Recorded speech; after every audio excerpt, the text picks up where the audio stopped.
والذين آمنوا أشد حبا لله اعوذ باللہ من الشیطان الرجیم بسم اللہ الرحمن الرحیم آمنت باللہ ورسولہ هو الاول والآخر والظاہر والباطن وهو على كل شيء علیم رب اشرح لي صدری ویسر لي امری واحلل عقدۃ من لسانی یفقہوا قولی۔ معزز ناظرین، بھائیوں بہنوں بزرگوں، السلام علیکم۔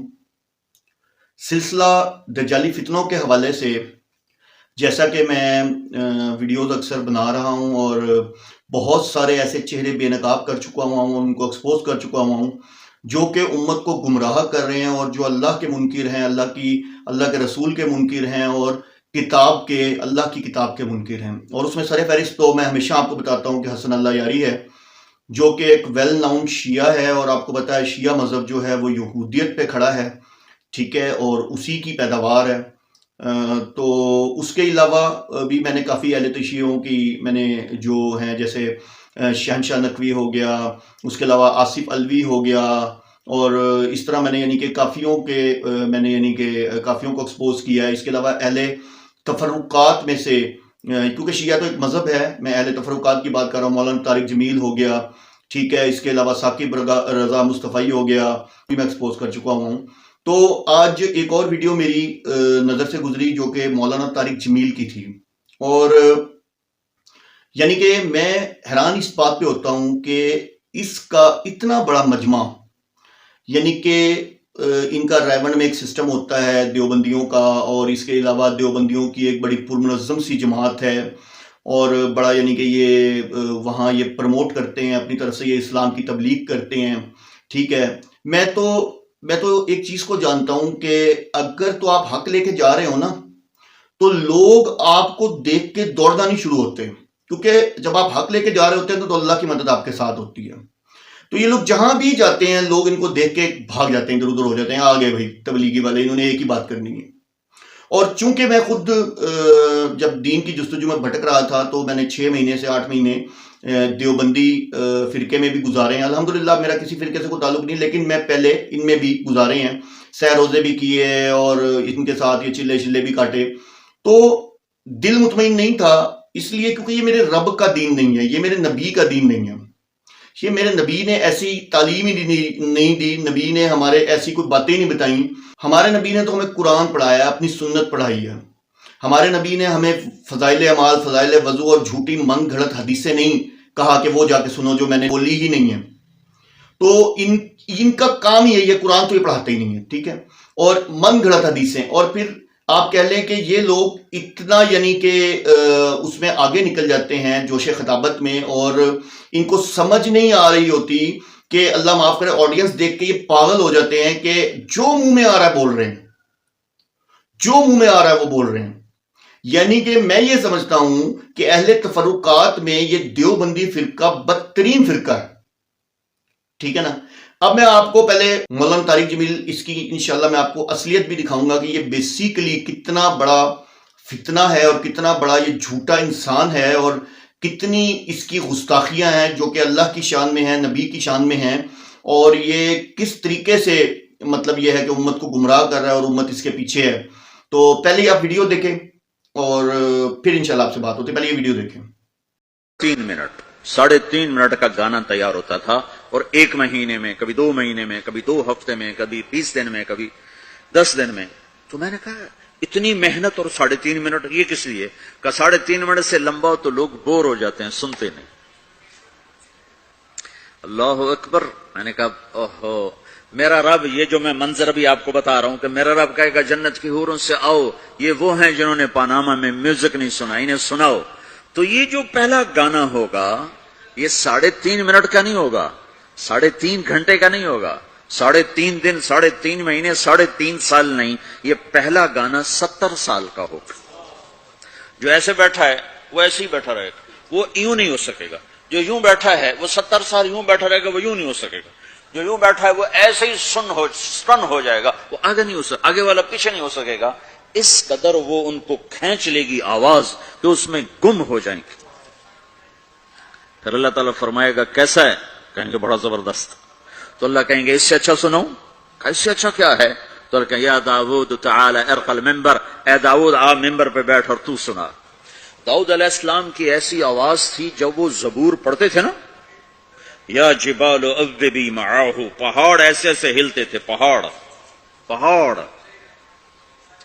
جنگل سے جانور باہر نکل کر آ کر زبور سنتے تھے، داؤد کی آواز سنتے تھے، ایسی آواز تھی۔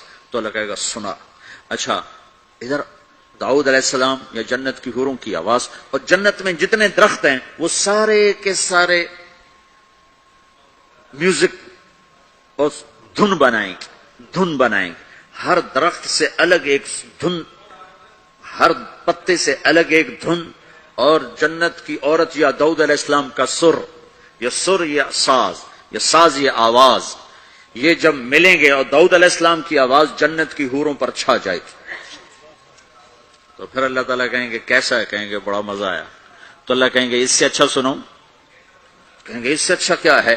تو اللہ کہیں گے یا حبیبی یا محمد، اے میرے حبیب اے محمد آجا، اب تو سنا، اب میرے نبی آئیں گے اور میرے رب کے نغمے گائیں گے اور جنت ساز بنے گی، یہ آواز، یہ ساز، یہ آواز جنت والوں کو اپنا آپ بھول جائے گا۔ دنیا میں میوزک نہ سننے کی قیمت اب لے لو۔ پھر میرا اللہ فرمائے گا کیسا ہے؟ کہیں گے یا اللہ بڑا زبردست ہے۔ تو اللہ فرمائیں گے اب اس سے بھی اچھا سناؤ؟ تو کہیں گے یا اللہ اس سے اچھا وہ کیا ہے؟ تو اللہ فرمائیں گے اب تمہارا رب تمہیں خود سنائے گا۔ اے رضوان، رضوان جنت کا بڑا فرشتہ ہے۔ رضوان پردے ہٹا، میرے رب میرے بندے آج میرا دیدار کریں، میری آواز سنیں۔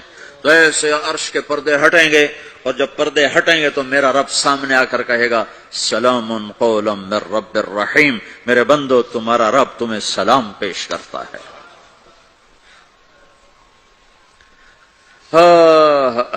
پھر میرا رب قرآن سنائے گا، اب ساز نہیں بجے گا، اللہ کی آواز کو ساز کی ضرورت نہیں ہے۔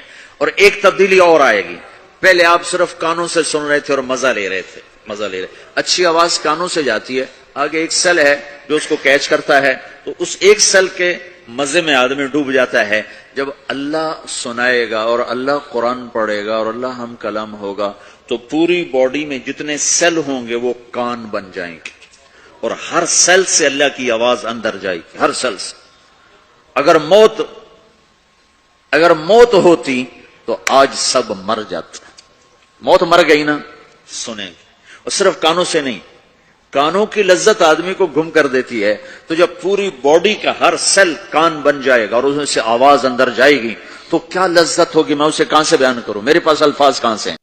جیسا کہ اب آپ نے ویڈیو دیکھ لی اور آپ کو آئیڈیا ہو گیا، آپ نے سن بھی لیا، لیکن لازمی سی بات ہے اگر تو آپ اس کے فالوور ہیں تو ڈیفینیٹلی وہاں بیٹھے جو لوگ واہ واہ کر رہے ہیں تو آپ بھی یہی کہہ رہے ہوں گے اس میں کوئی برائی تو نہیں ہے، لیکن تھوڑا سا میری بات کو ٹھنڈے دل سے سوچیں اور سمجھیں کہ آپ دیکھیں کہ جس رب نے اور اس کے رسول نے ہمیں اس دنیا میں میوزک سننا، گانا گانا میوزک سننا حرام قرار دیا ہے، کیا وہ رب ہمیں جنت میں اس کی اجازت دے گا؟ اب وہ کہتا کیا ہے؟ وہ کہتا یہ ہے کہ پہلے تو سب سے پہلے جب وہاں پہنچ جائیں گے تو اللہ تعالیٰ پوچھیں گے گانا سنو گے؟ تو کیا ہوگا کہ سب کہیں گے ہاں جی سنوا دیں، تو اللہ تعالیٰ حوروں سے کہیں گے گانا گاؤ۔ آگے پھر انداز کر کے بتا رہا ہے، آپ ان کا ڈرامیٹک چہرہ دیکھیں، ان کا جھوٹ دیکھیں، ان کی غلاظت دیکھیں کہ وہاں وہ کیا کر رہا ہے کہ کبھی اپنا منہ اوپر لے کے جا رہا ہے، کبھی جو جہاں بیٹھا ہوگا وہ وہاں بیٹھا رہے گا، اور وہ گانا 70 پتہ نہیں کتنے اس کا بتا رہا ہے کہ وہ گانا ہوگا، آپ کو پتہ بھی نہیں ہوگا، آپ ہل نہیں سکیں گے، آپ کی گردن نہیں، آپ نے ہاتھ جہاں رکھا ہوگا آپ کا ہاتھ رہ جائے گا۔ اچھا پھر اس کے بعد کیا جی؟ اس کے بعد اللہ کے رسول صلی اللہ علیہ وسلم آئیں گے جی، وہ گانا سنائیں گے، تو کیا ہوگا؟ جنت بھی جھومے گی ساتھ، یہ وہ، یار معاذ اللہ، استغفر اللہ، نعوذ باللہ، یار انتہا ہے ویسے۔ اب اس کے بعد آپ اس کا کفر سنیں جو اس نے اللہ تعالیٰ پہ لگایا، کہ اس کے بعد پتہ ہے تمہیں کون گانا سنائے گا؟ پھر اللہ تعالیٰ خود گانا سنائے گا، پردے ہٹا دیے جائیں گے، ٹھیک ہے، اللہ تعالیٰ پھر قرآن کی تلاوت کرے گا، تو تمہارا جسم کا یار اگر قرآن کی تلاوت کا ہی کہہ رہے ہو تو پھر گانے کا قرآن کی تلاوت سے کیا تعلق ہے؟ جھوٹے آدمی، دجال آدمی، کوئی انسان ہو تم، جانور ہو، شرم نہیں آتی تمہیں؟ تم اس ہستی کے بارے میں ایسے کہہ رہے ہو کہ اللہ تمہیں گانا سنائے گا؟ یار نعوذ باللہ، معاذ اللہ، کیسے لوگ ہیں یہ لوگ، اور ان کو سننے والے کیسے لوگ ہیں جو وہ بیٹھے کہہ رہے ہیں کہ واہ جی واہ۔ آپ یقین کریں ان کی جتنا بڑا ان کا نیٹ ورک ہے، اگر یہ صحیح دین پھیلانا چاہیں تو یہ پھیلا سکتے ہیں، لیکن یہ اپنی بکوں سے ہی باہر نہیں نکلے آج تک۔ فضائل اعمال اٹھا لو، فضائل نماز اٹھا لو، اچھا فضائل وضو اٹھا لو، فلاں اٹھا لو، فلاں اٹھا لو، اس میں من گھڑت حدیثیں، ایک بزرگ تھا جی وہ کہاں سے آیا کوئی پتہ نہیں، کوئی لینا دینا نہیں، روایتیں اب اس نے دیکھے روایت کوئی یہ کہاں سے روایت سنا رہا ہے بھائی، کون سی ایسی حدیث ہے ہمیں بھی پتہ چلے، روایت نمبر ہی دے دے، کوئی پتہ نہیں، کوئی لینا دینا نہیں ان چیزوں سے اس کا، لیکن کیا ہے کہ بس امت کو گمراہ۔ خدا کے لیے چیزوں کو سمجھیں، ٹھیک ہے، چیزوں کو سمجھیں، ایسے لوگوں سے بچیں۔ ایک تو خود کو سب سے پہلے فرقے سے نکالیں۔ دیکھیں اسلام میں کوئی فرقہ نہیں ہے۔ اللہ تعالیٰ نے قرآن پاک میں فرمایا سورہ روم کی آیت نمبر 32 میں، من الذین فرقوا، جن سب نے ٹکڑے ٹکڑے کر دیا، دینہم، اپنے دین کو، وکانوا شیعاً، اور ہو گئے گروہ گروہ، کلو حزب، ہر گروہ، بما لدیہم، جو ان کے پاس ہے، فارحون، اس پر خوش ہے۔ اب آپ دیکھیں کیا آج ایسا نہیں ہو رہا؟ آپ دیکھیں ایک فرقہ دوسرے کو برا کہتا ہے، دوسرا تیسرے کو برا کہتا ہے، یہ سب ایک دوسرے کو برا کہتے ہیں، خود کو ان الحق کہتے ہیں اور دوسرے کو کافر کہتے ہیں۔ بھلے اہل حدیث اٹھا لیں، بھلے کوئی بھی اٹھا لیں۔ تو اسلام میں فرقے کی ممانعت ہے، فرقہ تو ہے ہی نہیں۔ وَلَا تَفَرَّقُوا، اور نہیں تم تفرقہ کرو، یعنی کہ اللہ کے رستے کو وَاعْتَصِمُوا بِحَبْلِ اللَّهِ، اللہ کے رستے کو مضبوطی سے چپک جاؤ اور تفرقہ مت ڈالو۔ یہاں تو پتہ نہیں کتنے فرقے بنائے ہوئے ہیں، کتنی پھر یہاں تک کہ مساجدوں میں انٹر ہونا منع ہے۔ تو بتانے کا صرف مقصد یہ تھا، یہ ویڈیو آپ کو دکھانے کا مقصد یہ تھا کہ خدا را خود کو ان فرقات سے نکالیں، مسلم بنے، مسلم۔ اللہ تعالیٰ قرآن پاک میں فرماتے ہیں کہ وَلَا تَمُوتُنَّ، اور ہرگز تم نہیں مرنا، وَلَا تَمُوتُنَّ، اور ہرگز تم نہیں مرنا، إِلَّا أَنْتُمْ مُسْلِمُونَ، یہاں تک کہ تم فرما بردار نہ ہو جاؤ، یعنی کہ تمہیں اس حالت میں موت نہ آنے پائے یہاں تک کہ تم فرما بردار ہو جاؤ۔ تو آپ اندازہ کریں کہ فرما بردار کون ہوگا؟ فرما بردار وہی ہوگا نا جو کہ جس کا ماخذ دین قرآن اور سننا ہوگا، ٹھیک ہے، جس کی توحید خالص ہوگی، جو فرقوں میں نہیں بٹا ہوا ہوگا، جس نے نعوذ باللہ دین کے ٹکڑے ٹکڑے نہیں کیے ہوں گے، وہی فرما بردار ہوگا نا۔ تو خدا را ان فرقوں سے بچیں، اس طرح کے دجالی فتنوں سے بچیں، یہ آپ لوگوں کو گمراہ کر رہے ہیں۔ قرآن آپ کے پاس موجود ہے، اللہ کی کتاب ہے، جو آپ کو یہ کہتا ہے کہ قرآن مشکل ہے وہ میرا آپ کا نہیں اللہ کا منکر ہے، کیونکہ سورہ قمر کی آیت نمبر 24 ہے یا 27، اس میں یہ تھوڑا دیکھ لیجئے گا۔ اللہ تعالیٰ فرماتے ہیں کہ وَلَقَدْ يَسَّرْنَا الْقُرْآنَ لِلذِّكْرِ، اور یقیناً ہم نے آسان کر دیا قرآن کو تمہارے لیے، ذکر کے لیے، تمہارے پڑھنے کے لیے، تمہارے سمجھنے کے لیے، ٹھیک ہے۔ فَحَلْ مِن مُدَّكِّرٍ، تو کوئی ہے جو نصیحت پکڑے۔ ذکر میں نے آپ کو پہلے ہی بتایا تھا، یہاں قرآن کی ہی بات ہو رہی ہے، لیکن ذکر یاد دہانی کو کہتے ہیں۔ قرآن ہمارے لاشعور میں موجود ہے، یہ ہمیشہ یاد رکھیے گا، ٹھیک ہے۔ ہمیشہ ذکر اس چیز کے بارے میں کہا جاتا ہے جس کی آپ کو یاد کروائی جائے، ٹھیک ہے، یاد دہانی کروائی جائے۔ تو بہرحال آپ نے ویڈیو دیکھی، آپ نے اس کا مولانا طارق جمیل کا آپ کو میں نے چہرہ دکھایا کہ یہ کس طرح معاذ اللہ اللہ کے رسول اللہ پر یعنی کہ اللہ کے لیے کیسے الفاظ استعمال کر رہا ہے۔ اس کے بعد نبی پاک صلی اللہ علیہ وسلم گانا سنائیں گے، نعوذ باللہ معاذ اللہ۔ بہت آگے نکل چکے ہوئے ہیں یہ لوگ، اور ان کے سننے والے جو ہیں وہ پتہ نہیں ان کے یا تو سروں میں دماغ نہیں ہے، یا مہر لگ چکی ہے، یا وہ میرے سمجھ سے باہر ہے کہ ان کو بس اللہ سے میں ہدایت کی دعا مانگتا ہوں ان لوگوں کے لیے۔ وآخر دعوانا الحمدللہ رب العالمین۔